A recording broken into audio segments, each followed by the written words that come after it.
კლიმოვი სახოწე თამაშება, პასის გაკეთების დროა, კლიმოვი, ეს პასი ზუსტია, 1-1-ზე შეყილაძე დარტყმა და 1-0. აბუაშვილი იყო უკაცრავად, არა შეყილაძე, მარცხენა ფლანგზე აღმოჩნდა გიორგი აბუაშვილი და ძალიან ტექნიკურად ზუსტად შეასრულა აქ იდეალურად ყველაფერი. აბუაშვილმა მეორე გოლი გაიტანა თავისთვისაც და კოლხეთისთვისაც ამ სეზონში 1-0 ქუთაისის ტორპედოს კარში გატანილი გოლი კიდევ ერთხელ ამ სეზონში და გიორგი აბუაშვილი გატანილი გოლის ავტორი.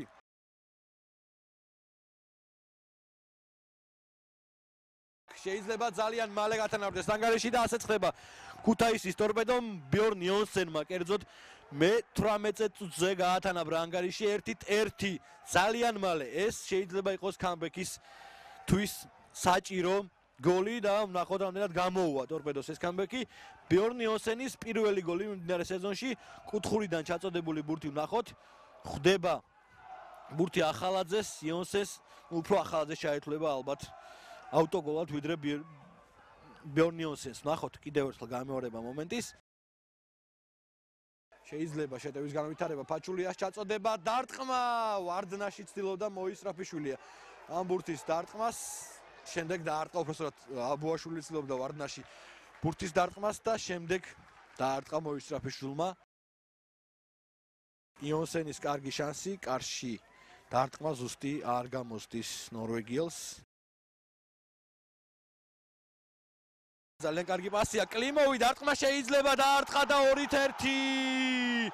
კირილ კლიმოვის ზუსტი პასი და შეყილაძემ გაიტანა ეს გოლი 2-1 ისევე როგორც პირველ ნახევარში მეორე ტაიმშიც ძალიან მალე ახერხებს ფოთის კოლხეთი დაწინაურებას და წინ გადის კახაჩხეტიანის გუნდი 2-1 კლიმოვი შეყილაძე ამ შემთხვევაში ფაღავა იყო კლიმოვზე ზუსტი პასის ავტორი ნახოთ ხუდუშაური ჩააწვდის გამოაქვთ ძველებს და ანგარიში გათანაბრდა ბოლოს დავინახე ეს იონსენი თუ კოხრეიძე რომელმა მოახერხა გოლის გატანა ეს ვეღარ დავინახე სიმართლე გითხრათ კოტლიაროვს მოხვდა ბურთი და ისე შევარდა თითქოს კარში